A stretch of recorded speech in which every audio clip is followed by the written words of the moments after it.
Bom dia.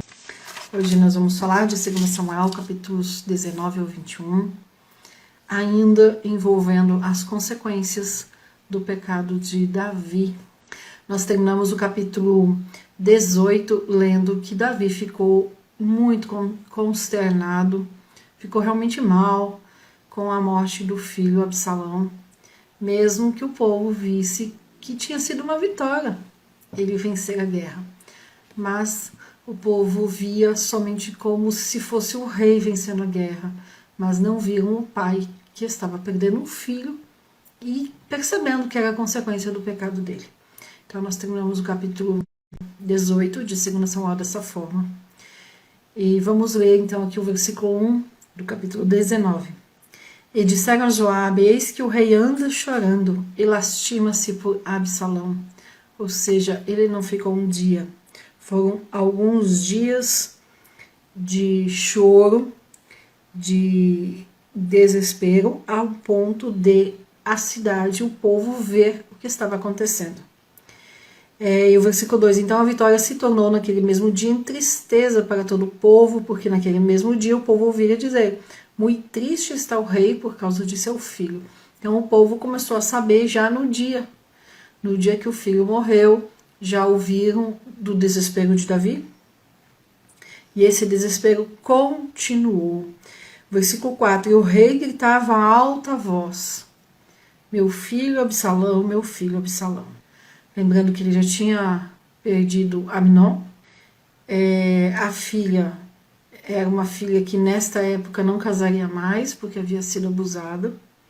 Então, e era considerado uma maldição isso, a jovem não poder mais casar. E aí Joabe então foi na casa do rei, dizendo: toma jeito, rei Davi, toma jeito. Versículo 4, então entrou Joabe ao rei em casa e disse: hoje envergonhaste a face de todos os teus servos, que livraram a tua vida, a vida de teus filhos, das tuas filhas, a vida das tuas mulheres e a vida de suas concubinas. Amou mais a Absalão que não te amou do que esses que realmente te amam. E Joabe dá esse ultimato para Davi. E aí Davi então retorna da guerra e volta ali para a sua residência oficial. E olha só, nesse capítulo 19, nós começamos a ver algo que vai resultar daqui uns 45, 50 anos, que é a divisão do reino. Então, do versículo 1 a 8, nós temos Joabe falando com Davi. Do 8 a 15, o retorno de Davi para Jerusalém. Vamos ler aqui para entender bem, porque já que esse capítulo ele vai impactar aí quase 50 anos depois, vamos entender aqui um pouquinho. Versículo 7. Levanta-te, pois, agora, sai e fala conforme o coração de teus servos, porque pelo Senhor te juro que se não saíres, nenhum só homem ficará contigo esta noite, e maior mal te será isso do que todo o mal que tem vindo sobre ti desde a tua mocidade. Então o rei se levantou e se assentou à porta, e fizeram saber todo o povo, dizendo: eis que o rei está sentado à porta. Então o povo veio apresentar-se diante do rei. Porém, Israel fugiu cada um para suas tendas. Acompanhe esse versículo para você entender algumas expressões aí que nós temos, que são bem comuns e as pessoas muitas vezes falam assim: mas como? Não consigo entender. O versículo 8, a segunda parte aí. Então, todo o povo veio apresentar-se diante do rei. O que a gente entende? Todo o povo, certo? Aí depois está assim: porém, Israel fugiu cada um para suas tendas. Veja no seu versículo e encontre essa parte, onde que fala: todo o povo veio ver o rei, veio apresentar-se diante do rei, e Israel fugiu. O que acontece? Sempre quando nós encontrarmos essa expressão, quando está se referindo a Israel fugiu, são as 10 tribos. E quando nós encontramos, o povo veio apresentar-se diante do rei, é a tribo de Judá e a tribo de Benjamim. Lá no início de 2 Samuel, lá quando nós vimos que o rei Saul morreu e Davi ficou sendo rei em Hebrom por 7 anos e meio, e ele foi rei de Judá e de Benjamim, Quando ele voltou da guerra contra Absalão aqui, o povo que veio se apresentar diante de Davi são aquelas duas tribos, Judá e Benjamim.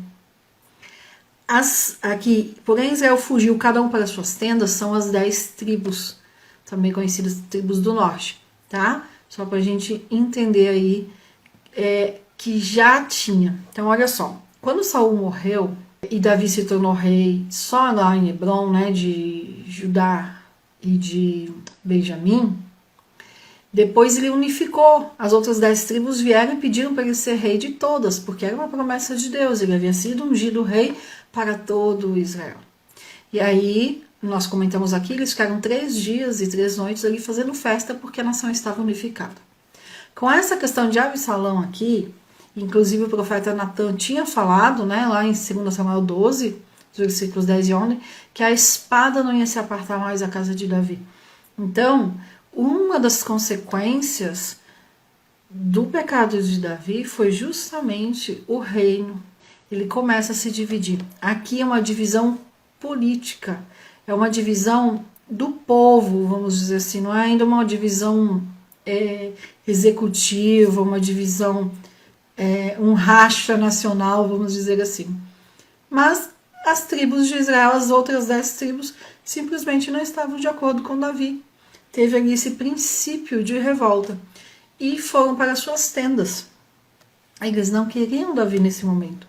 E aí o versículo 9, e todo o povo em todas as tribos de Israel andava altercando entre si, dizendo, o rei nos tirou das mãos de nossos inimigos, e ele nos livrou das mãos dos filisteus, e agora fugiu da terra por causa de Absalão. Ou seja, essas 10 tribos estavam assim, poxa, esse rei que tanto fez, esse rei que nos livrou dos nossos inimigos, agora ele fugiu. Então nós não queremos ser povo desse rei. E Absalão, a quem ungimos sobre nós, morreu na peleja. Agora, pois, por que vos calais e não fazeis voltar o rei? Então teve esse questionamento. Estamos sem rei, Absalão morreu, então vamos fazer o quê? Vamos chamar então ele, o Davi, ele que tem. Vamos fazer ele voltar a ser rei. E aí Davi então volta para Jerusalém e manda, né, ali os sacerdotes fazer um acordo com os anciãos de Israel. Vós sois meus irmãos, meus ossos e minha carne, sois vós, porque, pois, seríeis os últimos em tornar a trazer o rei. Então tem ali essa conciliação, essa parte de Davi, onde ele abaixa a cabeça, ele reconhece que ele não honrou o povo que estava lá guerreando por ele, mas ficou lamentando o filho. Então tem todo essa tratativa, essa conciliação aqui do rei, no capítulo 19 de 2 Samuel. Aqui Davi já estava velho, principalmente para um rei guerreiro, né? Sabemos que nesse tempo aqui se vivia muito, mas para um rei guerreiro, um rei que passou sua vida ali, desde a sua adolescência, fugindo, ele já estava ali, já cansado. E o que acontece? Além do cansaço, ele tinha amadurecido muito. Ele teve perdas muito significativas na vida dele. Já tinha sofrido muito. Então ele aprendeu que certas coisas é melhor conciliar do que ficar brigando. E esse é o maior aprendizado do capítulo 19. Não se ater em trivialidades, em coisas que não vão impactar a nossa vida de forma significativa. Então, para Davi, era muito mais fácil nesse momento abaixar a cabeça e conciliar. E ele faz isso em todo o capítulo 19. Nós temos aqui, nos versículos 16 em diante, apressou-se Simei, filho de Gera, filho de Benjamim, que era de Bauri, e desceu com os homens de Judá a encontrar-se com o rei Davi. Então, olha só, Simei é aquele que, enquanto Davi estava fugindo de Absalão, Simei foi do lado jogando pedras e insultando Davi, chamando Davi de cachorro, de que ele tinha que sofrer mesmo, né? Xingando ali, amaldiçoando Davi. E Davi, naquele momento, falou, não, deixa, não faça nada com esse Simei, porque Deus ou me leva de volta para Jerusalém, ou é Deus quem vai dar a paga. E Davi voltou para Jerusalém, e aí aparece de novo esse Simei. E ele vai e procura Davi. No versículo 19, disse ao rei: não impute, meu senhor, a minha culpa, e não te lembres do que tão perversamente fez o teu servo no dia em que o rei, meu senhor, saiu de Jerusalém. Não conserve o rei isso no coração, porque teu servo confessa que pecou, porém eis que eu sou o primeiro, que de toda a casa de José desci a encontrar-me com o rei, meu senhor. E aí, até Abisai questiona e fala assim, ele tinha que morrer, porque ele amaldiçoou o ungido do Senhor. E aí, olha o que Davi responde: morreria alguém hoje? Não sei, hoje que eu fui feito rei sobre Israel, hoje não é dia de morrer. E Davi perdoa Simei. Algo inédito, porque o normal nesse tempo era de que ele fosse morto. Mas Davi perdoa, porque aquilo que eu falei, Davi já está mais maduro, já está ali mais velho, cansado de tantas guerras. Ele fala: o que vai mudar a minha vida? Vai, tá perdoado, não vou te matar não. E aí em seguida, ali a partir dos versículos 24, nós temos o encontro então de Mefibosete com Davi. E aí a mesma coisa, quando Davi estava fugindo de Jerusalém, apareceu o servo de Mefibosete, o Ziba. E Davi questionou, falou assim: cadê o Mefibosete? E Ziba mentiu. Aqui, o versículo 27, nós vemos assim: demais disso, falsamente acusou teu servo diante do rei meu senhor. Porém, o rei meu senhor é como um anjo de Deus, faze pois o que parecer bem aos teus olhos. Então, Mefibosete falando ali com o rei. Davi até perguntou, né, por que não foi comigo, Mefibosete? Mefibosete fala que foi enganado pelo servo e tal, mas Davi não vai atrás nem de um e nem de outro para saber qual tá certo, se é Ziba ou se é Mefibosete. Ele simplesmente fala: tá bom, tá tudo bem, fica cada um com sua parte, porque lá com Ziba ele falou: então tá bom, se Mefibosete me traiu, fique tudo para você então, os bens dele. Só que aqui, na hora desse encontro, o Davi fala: não, fica cada um com sua parte. Olha só o versículo 29, né? Porque Mefibosete ficou ali se defendendo, continuou falando, e disse-lhe o rei: por que ainda falas mais dos teus negócios? Já disse, tu e Ziba reparti as terras, ou seja, se resolvem entre vocês. E disse Mefibosete ao rei: tome ele também tudo, pois já veio o rei, meu senhor, em paz à sua casa. Então Mefibosete continua grato a Davi, porque o rei voltou para casa, o rei, né, ele poderia ali continuar vivendo, comendo à mesa do rei. Então, tipo, também não me incomoda. Se o rei não se incomoda, então eu também não me incomodo e tá tudo bem. E é isso. Esse é o principal aprendizado desse capítulo 19. Passar por cima das pequenas coisas. Muitas vezes a gente fica nutrindo uma raiva, nutrindo uma amargura, uma traição, alguma coisa que fomos enganados, um bem que perdemos em alguma coisa. Enfim, não leva a nada. É isso que Davi está nos mostrando. Muito mais importante é estar na presença de Deus, muito mais importante é estar com Deus. A vida aqui, por mais que a gente viva muito, 80 anos, 90 anos, a própria Bíblia fala que depois dos 70 é enfado, é cansaço. A vida aqui, apesar de viver muito, ela é curta, ela é temporária, ela é vã, ela é passageira, perto do que realmente é a eternidade. Então Davi nos mostra isso. Não vamos perder tempo com coisas que não vão impactar diretamente na nossa vida. Vamos nos ocupar com aquilo que realmente faz diferença, que é as coisas que impactam na vida eterna. Eu estou bem, estou com vida, minha família está com vida, então tá tudo bem. Vamos seguir em frente com Deus. Perdeu alguma coisa? Se for da vontade de Deus, Deus restitui. Se não for, não vai fazer diferença, não deve fazer diferença na minha vida, não deve impactar na minha vida. Temos que cuidar muito, porque nós estamos nos prendendo a coisinhas, a coisas que não vão para a eternidade, nós não levamos nada dessa terra para a eternidade, no entanto, nós estamos nos ocupando aqui. E eu nem falo nos ocupar de trabalhar, de conquistar, de fazer acontecer, não, mas é ocupar o nosso coração com coisas, com mágoas, com sentimentos, com amargura. Gente, libera perdão, perdoa, peça perdão e bola para frente. É vida que segue. A nossa jornada não é aqui, a nossa vida não é sobre ter coisas, a nossa vida não é sobre estar certo ou estar errado. A nossa vida é para glorificar a Deus. Então, se está errado, peça perdão. Se errou, peça perdão. Se erraram com você, perdoe, libere perdão. E, gente, vida que segue. E, olha, eu estou dizendo isso com muita experiência, porque já passei uns percalços de perder muito, mesmo, de perder muito, que muita gente fala como é que você conseguiu. Quem conhece um pouquinho dos detalhes. E eu falo, amém. Deus permitiu, eu passei pela luta. Luta que demorou alguns anos, mas é assim, eu passei. Eu estou caminhando. Eu estou indo em frente, eu estou indo para o céu. O meu alvo é o céu, então se ficou coisa para trás que eu perdi, amém.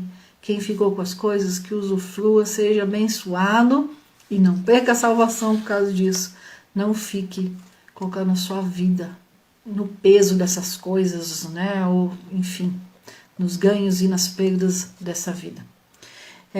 Depois então de Mefibosete ser perdoado ali, ficar tudo resolvido entre ele e Davi, nós vemos os versículos do 31 a 39, a gratidão de Davi a Barzilai, né? O versículo 32 fala assim, era Barzilai muito velho, da idade de 80 anos, e ele tinha sustentado o rei quando tinha sua morada em Manaim, porque era homem muito grande. Então, enquanto Davi estava fugindo de Absalão, esse senhor, esse Barzilai aqui, que a Bíblia fala que ele era muito velho, ele deu sustento para Davi e toda a família de Davi. E aí o rei fala, né, passa comigo e vem para Jerusalém e eu vou te sustentar aqui, para te dar a paga, né, tudo que você fez por mim, pela minha família. E aí Barzilai fala, quantos serão os dias dos anos da minha vida para que eu suba com o rei a Jerusalém? Da idade de 80 anos sou eu hoje. Poderia eu discernir entre o bom e o mal? Poderia o teu servo ter gosto no que comer e beber? E aí ele vai colocando e fala assim, não dá, já tô velho. Né? O rei não precisa nem me recompensar. Deixa eu voltar para minha casa, morrer na minha cidade, ser enterrado ali onde o meu pai está sepultado, enfim. E aí o rei, né, responde, vem, passa comigo, e eu lhe farei como bem parecer aos teus olhos. Mas enfim, ele não foi, ele foi só uma parte para ver realmente Davi ali nesse retorno, e depois ele voltou para a casa dele. Mostrando que também, né, além de Davi estar perdoando todo mundo ali no seu retorno para Jerusalém, ele também não esqueceu de ser grato e de compensar aqueles que o haviam ajudado. E isso é importante. Nós precisamos reconhecer quem nos ajuda, reconhecer quem esteve ali junto com a gente, né, no momento da dificuldade, no momento da luta, não nos esquecermos. Davi já era o rei novamente. Ele poderia muito bem, como muitos fazem, ter deixado subir a cabeça. Mas ele continuou sendo servo, humilde, submisso, e continuou sendo grato às pessoas que o ajudaram, porque ele sabia que se não tivesse sido a ajuda dessas pessoas, ele não estaria voltando para Israel. Ele poderia inclusive ter morrido de fome, ou, né, a sua família. E aqui daí nos versículos 40 até o finalzinho aqui, nós temos uma discussão entre o povo de Judá e o povo de Israel. A nação de Israel continuará unida nesse final do reinado de Davi e mais os 40 anos de Salomão. Mas assim que Salomão morre, essas questões aqui do capítulo 19, elas vêm à tona. Ou seja, que 45, 50 anos depois. Esses assuntos, eles vão ficar ali, sendo falados aí no meio do povo.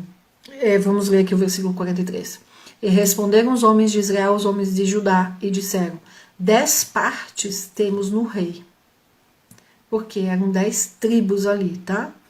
E até em Davi mais temos nós do que vós. Porque, pois, fizestes pouca conta de nós, para que a nossa palavra não fosse a primeira, para tornar a trazer o nosso rei? Porém, a palavra dos homens de Judá foi mais forte do que a palavra dos homens de Israel. Então, o que eles estão falando, né?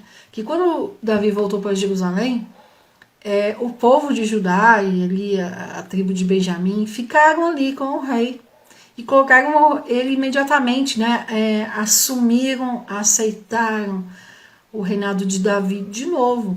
E as outras 10 tribos, está lá no versículo que nós lemos aqui no comecinho do capítulo 19, fugiram cada um para a sua tenda.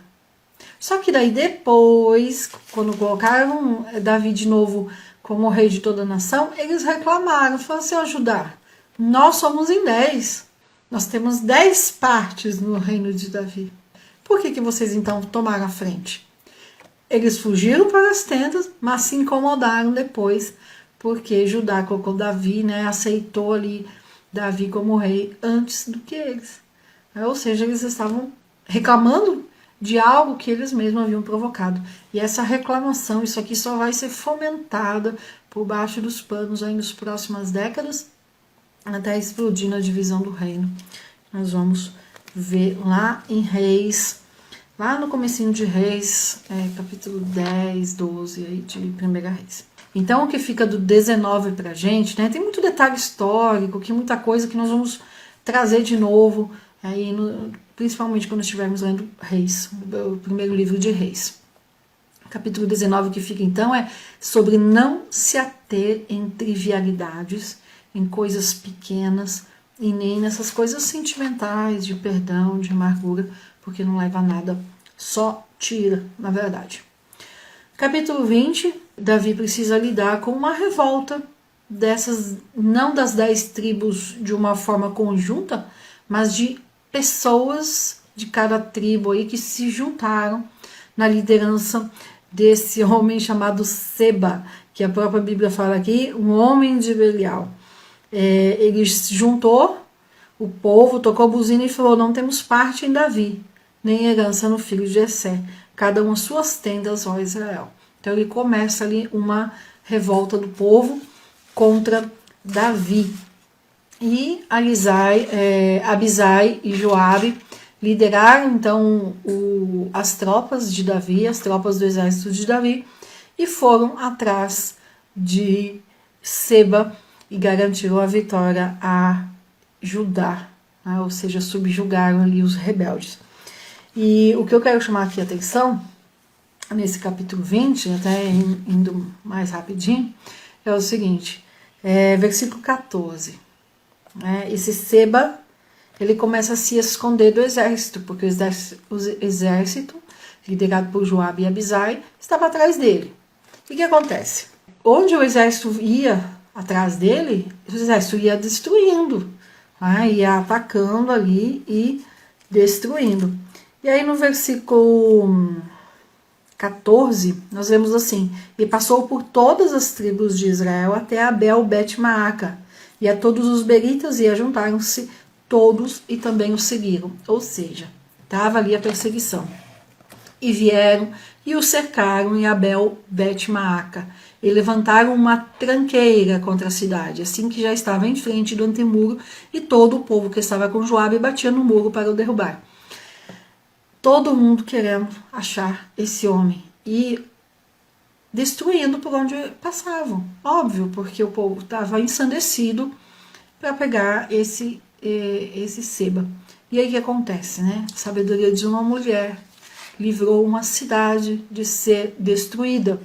Nós temos ali então, no capítulo 20, versículo 16.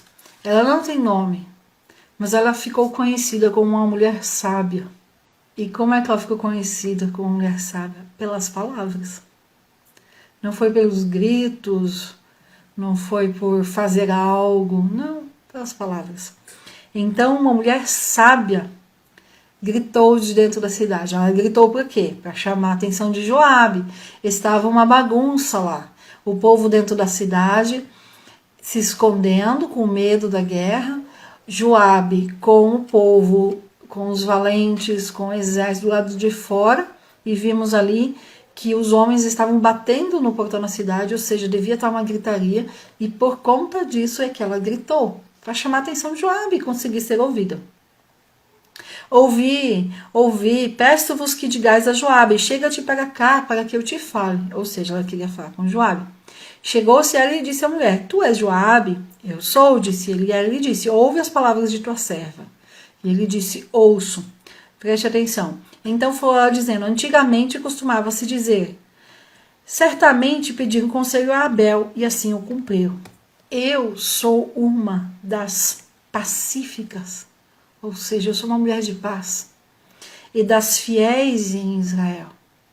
Ela mostrou que a cidade onde ela estava morando era uma cidade conhecida pelo nome da cidade Abel, que era um dos homens sábios daquele lugar, e que as pessoas procuravam saber dele, procuravam saber, pedir conselho a Abel. E aí ela fala, eu sou pacífica, eu sou uma das fiéis em Israel, e tu, tentando matar uma cidade inteira, por que você vai fazer isso? Por que você vai devorar a herança do Senhor? E Joabe fala, não, longe de mim que eu faça tal coisa, não vou fazer isso. E aí, Joabe fala, olha, nós queremos um homem, nós queremos Seba, nós queremos saber onde ele está, porque ele se levantou contra Davi, o nosso rei.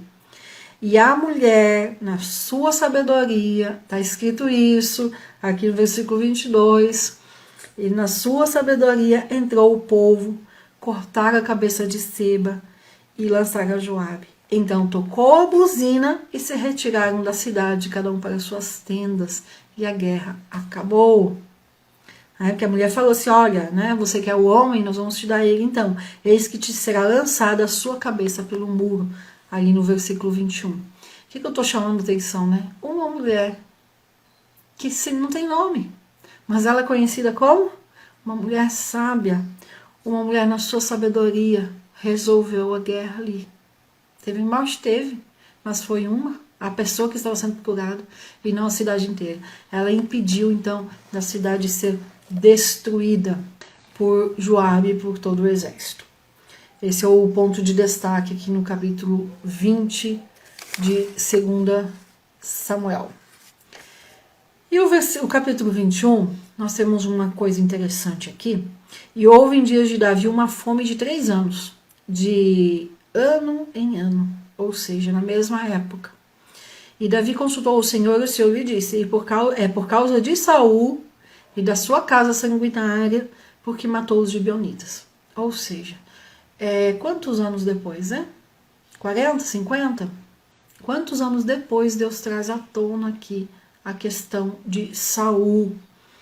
E aí o rei chamou os gibeonitas, né, para ver o que eles queriam ali, por conta dessa praga, dessa fome que eles estavam passando, que o povo de Israel estava passando, e os gibeonitas disseram que eles não queriam nem prata, nem ouro, mas eles queriam que algumas pessoas da casa de Saul morressem, para sanar aquela situação que eles tiveram com Saul. O que aconteceu? O povo de Israel havia prometido para os gibeonitas que eles não seriam mortos desde que eles servissem Israel. E Saul, naquela ânsia dele de resguardar o povo e de matar todos os inimigos, foi e atacou os gibeonitas. Então ficou essa questão mal resolvida. Por quê? Porque Israel já tinha prometido para os gibeonitas que eles não iam morrer. E aí eles pedem, né? 7 homens. Aqui o versículo 6, de seus filhos se nos deem 7 homens para que os enforquemos ao Senhor em Gibeá de Saul. E aí, é o que eu quero chamar a atenção de tudo isso, está aqui no versículo 7 e 8. Porém o rei poupou Mefibosete, filho de Jonatas, filho de Saul, por causa do juramento do Senhor que entre eles houvera entre Davi e Jonatas. Bom, então os gibeonitas pediram 7 homens da casa de Saul. No primeiro olhar, Mefibosete, né? Já que ele havia entre aspas, negado a Davi, quando Davi estava fugindo ali de Jerusalém, né, fugindo de Absalão. Mas Mefibosete não tinha negado Davi. Quem havia enganado era o servo dele. Então, no primeiro lugar, qualquer um diria assim, dá o Mefibosete, precisa de 7, né? Então vamos pegar 7 aqui. Mas olha só o versículo 7. Porém o rei poupou Mefibosete, filho de Jonatas, filho de Saul, por causa do juramento do Senhor. O 8.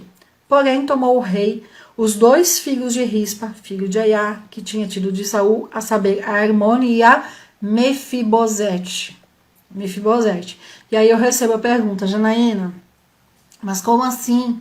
No versículo 7 fala que Davi poupou Mefibosete, no versículo 8 fala que entregou Mefibosete e outros 5 filhos da irmã de Mical, filha de Saul, que tivera de Adriel. Então, como assim? Então, olha só. No versículo 7 é o Mefibosete, filho de Jonatas. Davi poupa porque tinha feito aliança com Jonatas. Então, esse Mefibosete não morre. No 8 é outro Mefibosete. Embora os dois fossem da família de Saul, o filho de Jonatas, era neto de Saul. No 8, esse Mefibosete que está aqui, era filho de Rispa, ou Rispa, como alguns falam, ele era filho diretamente de Saul. É como se esse Mefibosete do 8 fosse tio do Mefibosete do 7. Tá? Para quem mandou a pergunta, essa é a explicação aqui para esses 2 Mefibosetes.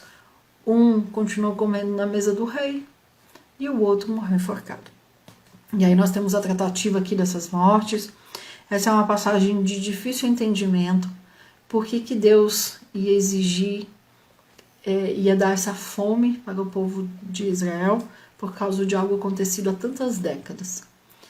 É as consequências do pecado, as consequências das decisões, as consequências das escolhas dos governantes do país.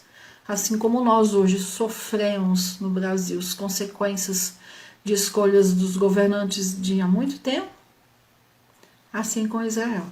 Tá? Deus traz isso a juízo. Agora, se Deus aceitou essa morte ou não, não, com certeza. Deus não pediu que fossem enforcados 7 pessoas. Quem pediu isso foi o povo gibeonita, que não era um povo que servia a Deus da forma que lemos na palavra de Deus que devemos servir. Então eles ofereceram sacrifícios humanos. Com certeza que Deus não aceita isso, tá? Só para responder aí essas poucas dúvidas, mensagens que eu recebi. Terminando, esse capítulo 21, eu já li o 7 e o 8. Então, do 1 ao 9, nós temos essa vingança dos gibeonitas. Do 10 ao 14, Davi fica sabendo que a Rispa tá ali, abanando ali, não deixando os bichos irem ali nos mortos, nos filhos que estavam ali enforcados. Então Davi fica sabendo, pega os ossos de Saul, os ossos de Jonatas, junta com esses que estavam ali enforcados e resolve então ali essa questão. E a segunda parte do capítulo 21, nós temos 4 guerras contra os filisteus. E essa segunda parte aqui do capítulo 21, nós já lemos e já comentei sobre isso quando lemos 1 Crônicas capítulo 20, dos versículos 4 ao 8. Tem aqui, inclusive, uma questão com um gigante chamado Golias. E as pessoas costumam perguntar, mas Davi não tinha matado Golias? Por que tem outro Golias? Certamente alguém, provavelmente um filho de Golias, daquele Golias que o Davi tinha matado, aqui ou é filho ou é um parente, e que se apropriou do nome, ou que realmente tinha o mesmo nome ali. Por isso que defende-se, inclusive, que era o filho do Golias que Davi matou. Aqui, então, foi, inclusive, um sobrinho de Davi que vem e mata esse outro Golias aqui, esse outro gigante. Tivemos aqui 4 guerras ainda, então, contra os filisteus, com a morte de vários gigantes aqui, e acabando a história dos gigantes nos tempos de Davi. Eu sei que esses capítulos de hoje foram densos e parece até um pouco confuso, assim, mas é o finalzinho do reinado de Davi, então tem aí pequenas lutas, pequenas guerras, e começa a ferver por baixo dos panos essa questão nacional entre as 10 tribos chamados de 10 tribos de Israel contra as outras 2 tribos. E isso foi também consequência do pecado de adultério de Davi. Então nós tivemos aí muitas consequências desse pecado. Apenas reforçando, né? Muitas vezes a gente fala que o pecado é nosso, eu tenho a responsabilidade do meu pecado. Mas nós esquecemos que esse pecado, que sim, que quando assumido, confessado e a gente se arrepende, Deus perdoa. Mas Deus não retira as consequências do pecado. E muitas vezes as consequências desse pecado, elas vão ao longo do tempo. No caso de Davi, vai refletir na história do filho do rei Salomão, mas vai refletir principalmente dos netos em diante. Salomão não vai ver o reino dividido. Mas assim que Salomão morre, o reino se divide. E aí começa uma situação muito difícil para o povo de Israel, que culmina na dispersão de todo Israel, uma situação muito difícil, que nós vamos ver com mais detalhes a partir aí da próxima semana. Fique com esta palavra do capítulo 19. Não se atenha em coisas pequenas dessa vida. E principalmente não se atenha em coisas que podem atrapalhar a sua chegada no céu. Perdoar e pedir perdão são coisas que nos impedem sim de entrar no céu. Isso é bíblico. Nós temos que tanto pedir perdão quando erramos, quanto perdoar aqueles que erraram contra a gente. Então se atenha nessa palavra. Davi, ali como rei, ele podia ter tomado tantas decisões para acabar com Mefibosete, podia ter entregue Mefibosete aqui, inclusive, para ser enforcado, mas ele não fez isso, ele continuou preservando a vida de Mefibosete, perdoou Simei, que havia amaldiçoado ele, chamado ele de cachorro, que foi uma das coisas mais leves que ele falou ali. Então Davi, sendo o rei, nos mostrou submissão, humildade, inteireza de coração, e não é por nada que ele é chamado de um homem segundo o coração de Deus, porque ele não se ateve em coisas pequenas dessa vida. Perdoe, libere perdão, peça perdão e caminhe rumo à eternidade. Porque aí, com menos fardos, sem tristezas desse tipo de coisa, sem amargura, sem ficar querendo pesar as coisas, nós vamos mais leve e mais rápido também para o céu.